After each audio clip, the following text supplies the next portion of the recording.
Hello વિદ્યાર્થી મિત્રો, ચાલો તો આજે આપણે ધોરણ 5માં ધોરણ પાઠ્યપુસ્તકમાં લેસન નંબર 9 ખંતીલી ખેવનાની તાકાત આ લેસન અભ્યાસવાના છે। અહીં આપણને ચિત્ર દેખાઈ રહ્યું છે। આ ચિત્રમાં મોન્ટુને ચિત્ર બતાવવા રાહી પ્રશ્ન પૂછે છે, તો રાહી અને મોન્ટુ વચ્ચે સંવાદ થાય છે। ત્યારે ચિત્રમાં આપણને એક કીડી અને એક સિંહ દેખાય છે અને આ બંને જીવના સૌથી વધુ તાકાતવર તને કોણ લાગે છે? આ ચિત્ર બતાવે છે। રાહી અને મોન્ટુને સવાલ કરે છે કે આ બંને જીવમાં તાકાતવર કોણ લાગે છે તને? ત્યારે મોન્ટુ કહે કેટલું સરળ છે, એટલે કે કેટલું સિમ્પલ છે, સિંહ, કારણ કે સિંહ કદથી મોટો છે જ્યારે કીડી નાની છે। સિંહ જે છે એ વજનથી પણ મોટો છે અને કીડી એ છે ખૂબ નાની। ત્યારે રાહી હસે છે અને કહે છે હા પણ મને ના પણ, કહે કે હા પણ અને ના પણ, આ સવાલનો જવાબ હા પણ આવી શકે અને ના પણ આવી શકે। દાદા બેઠા બેઠા એ દ્રશ્ય જોતા હતા। ત્યારે મોન્ટુ કહે કેવી રીતે હા અને કેવી રીતના ના? ત્યારે રાહી કહે બળથી સિંહ છે તાકાતવર, પણ કળથી કીડી છે તાકાતવર। બળ હિંમતથી કોણ છે? તો સિંહ છે તાકાતવર, અને કળ જે છે એ કીડી એનાથી તાકાતવર છે। કીડી આપણને એક ચીમટી મારે, એક કરડે તો આપણને ચટકો એનો લાગે છે, તો એ તાકાત કળથી એ તાકાતવર છે।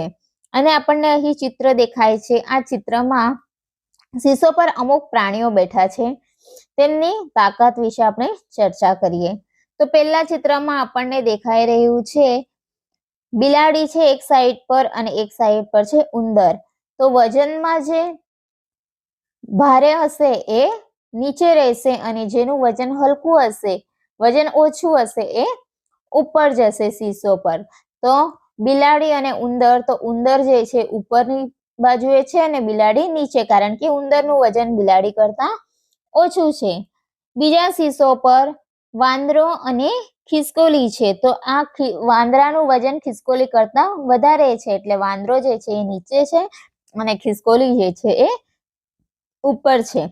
ત્રીજા શીશોમાં આપણને કૂતરો અને બિલાડી દેખાય છે, તો કૂતરા કરતા બિલાડીનું વજન ઓછું છે, એટલે બિલાડી જે છે શીશોના ઉપર છે અને કૂતરો છે એ નીચે છે। અને ચોથા શીશો પર સસલું અને ઉંદર છે, તો સસલાનું વજન જે છે ઉંદર કરતા વધારે છે, એટલા માટે સસલું નીચે છે અને ઉંદર જે છે ઉપરની ભાગમાં છે। તો આ પ્રાણીમાં તાકાતવર કોણ છે? તો પહેલા ચિત્રમાં તાકાતવર છે એ બિલાડી છે, બીજા ચિત્રમાં છે વાંદરો, ત્રીજા ચિત્રમાં છે કૂતરો અને ચોથા ચિત્રમાં છે સસલું। તો આવી રીતના આપણે તાકાતવર વિશે ચર્ચા કરી। તો ચાલો લેસનની શરૂઆત કરીએ। ઉપરની આપણે રમત જોઈ, આ રમત પરથી એવું સ્પષ્ટ થાય છે કે જે કદમાં મોટું છે તે નીચે જ રહે છે અને જે કદમાં નાનું હોય છે એ ઉપર રહે છે। તો એવી જ રીતના આપણે કદપુરના વનની વાત કરવાના છે। કદપુર વનમાં બધા પ્રાણી, પક્ષી અને જંતુઓના બાળકો શાળામાં વેકેશન હોવાના કારણે જંગલના ઉપવનમાં સાંજે રમતા હતા। જંગલનું ઉપવન એટલે જ કે બાગમાં બધા પ્રાણી, પંખી, જંતુઓ જે છે એમના બાળકો, કદપુર નામનું વન હતું, જંગલ હતું, એમાં બધા પ્રાણી, પક્ષીઓના બધા બાળકો જે છે એ બગીચામાં સાંજે રમતા હતા, કારણ કે વેકેશનનો સમય હતો। ઉપવનમાં મોજીલા પતંગિયા હિંચકા પર બેસીને આનંદ લે છે। બાગમાં મોજીલા પતંગિયા જે છે, ખૂબ આનંદિત પતંગિયા બટરફ્લાય છે એ હિંચકા ઉપર બેસીને ચિત્રમાં દેખાઈ રહ્યું છે, ખૂબ આનંદ લઈ રહ્યા છે, ખૂબ ખુશ થઈ રહ્યા છે। જ્યારે ભમરાઓ પકડા પકડી રમીને આનંદ લે છે। ભમરો જે છે એ પકડા પકડી રમીને ખૂબ આનંદ લઈ રહ્યો છે, ખૂબ ખુશ થઈ રહ્યો છે। ચકલીઓ અને કોયલોના ટોળા બેસીને મધુર ગીતો ગાતા હતા। ચકલી અને કોયલ જે છે એ ખૂબ સુંદર મજાના ગીતો ગાઈ રહ્યા હતા। મદન્યું એટલે જ કે હાથીનું બચ્ચું ચિત્રમાં આપણને દેખાય છે. ખોલકું અને ગલુડિયું લપસણી પર બેસીને મજા કરતા હતા. લપસણી પર બેસીને કોણ? તો ગલુડિયું, ખોલકું અને મદન્યું જે છે એ લપસણી પર બેસીને ખૂબ મજા કરતા હતા. કાગડો, કબૂતર અને મોર માટીનો મહેલ બનાવીને સેલ્ફી એટલે કે ફોટો પાડી રહ્યા હતા. કબૂતર, મોર અને કાગડો જે છે એ માટીના મહેલ બનાવી રહ્યા હતા, ઘર બનાવી રહ્યા હતા અને ફોટા પાડી રહ્યા હતા. મહેનતથી કીડીબાઈ અને મંકોડો શિસ્તમાં ખૂબ આગ્રહી હતા. ઉપવનમાં હંમેશા શિસ્તનું પાલન કરતા હતા. કીડીબાઈઓ, મકોડા, ખટમાકડી અને ઈયળબાઈઓ શીશો પર રમવાનું પસંદ કરતા હતા. શીશો પર જે છે એ કોણ રમી રહ્યું? તો કીડી, મકોડો, ખટમાકડી અને ઈયળ જે છે એ શીશો પર રમીને આનંદ માણી રહ્યા હતા. ઉપવનમાં અમુક તોફાની ટોળકી પણ ફરતી હતી, જેનો મુખ્ય સિંહનું બચ્ચું ચીકુ હતું.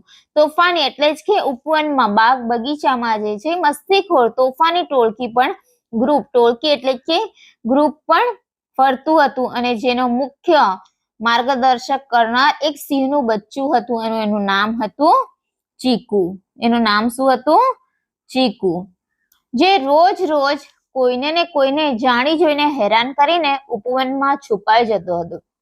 બાગમાં કોઈને પણ એ ખૂબ મસ્તી કરતો હતો અને છુપાઈ જતો, ખૂબ હેરાન કરતો હતો. આમ આ ટોળકીથી બધા પરેશાન હતા. સૌથી વધુ તેઓ નાનકડા જીવોને હેરાન થતા હતા. એ સિંહનું બચ્ચું જે ચીકુ હતું એ ખૂબ બધાને પરેશાન કરતું હતું, હેરાન કરતું હતું અને સંતાઈ જતું હતું. એથી સૌ બાગમાં આવતા પ્રાણી પક્ષીઓના બચ્ચા એનાથી ખૂબ પરેશાન હતા. ખેવના કીડીનું નામ છે ખેવના. ખૂબ હોશિયાર અને ચાલાક હતી, ખૂબ ચતુર હતી. સિંહનું બચ્ચું ચીકુ સૌથી વધુ હેરાન કીડીબાઈઓને કરતો હતો. તે કીડીબાઈઓને ફૂંક મારતો અને ઉડાડતો હતો. જે સિંહનું બચ્ચું ચીકુ હતું એ કીડીને સૌથી વધારે પરેશાન કરતો હતો. એ શું કરતો હતો? તે કીડીબાઈને ફૂંક મારીને ઉડાવી દેતો હતો. ખેવના કીડી ચીકુની આ આદતના કારણે ખૂબ ચીડાતી હતી. ચીકુને તે દૂર રહેતી. હવે કીડી જે છે એ ચીકુથી ખૂબ દૂર ભાગતી હતી અને એ આદતના કારણે એ ખૂબ પરેશાન થતી હતી. એક દિવસ ખેવના અને રેવના શીશો પર બેસીને રમી રહી હતી. બંને કીડીના નામ છે ખેવના અને રેવના. એ બંને શીશો ઉપર બેસીને રમી રહી હતી. ચીકુએ શીશો પર ફૂંક મારીને બંનેને નીચે પાડી દીધું. શીશો પર ચીકુ આવે છે અને બંને કીડીને ફૂંક મારીને નીચે પાડી દે છે. ખેવનાને ખૂબ એટલામાં ગુસ્સો આવી જાય છે અને તેને મનોમન નક્કી કરી દે છે કે ચીકુને આજે હું પાઠ ભણાવીને જ રહું. ચીકુની સામે જોઈને તેને પડકારતી ખેવના બોલી.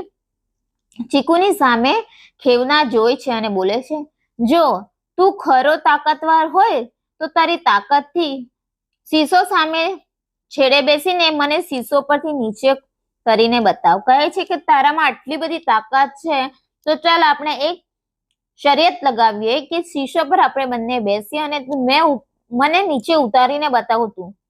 ચીકુ બોલ્યો, હવે તું જો ખેવલી, હું તને ક્યાં પહોંચાડું છું. કહે છે કે જો હવે તને હું ક્યાં ને ક્યાં પહોંચાડી દઉં છું. જેવો ચીકુ શીશો પર બેઠો, આ શું? તેના વજનના કારણે ચીકુ જમીન પર જ રહી ગયો અને ખેવના ઉપર પહોંચી ગઈ. બંને શીશો પર જાય છે અને સિંહનું બચ્ચું જે ચીકુ છે એના વજનના કારણે શીશો પર નીચે જ રહે છે અને ખેવના જે છે એ ઉપર પહોંચી જાય છે. પોતાની જાતને જમીન પર જોઈને ચીકુના છક્કા છૂટી ગયા. એટલે જ કે પોતાને નીચે જોઈને એ ખૂબ નારાજ થઈ જાય છે. ખૂબ એવું લાગે છે એને કે હું હારી ગયો. ખેવનાની તાકાત વિશે વિચારીને તેને ચક્કર આવવા લાગી.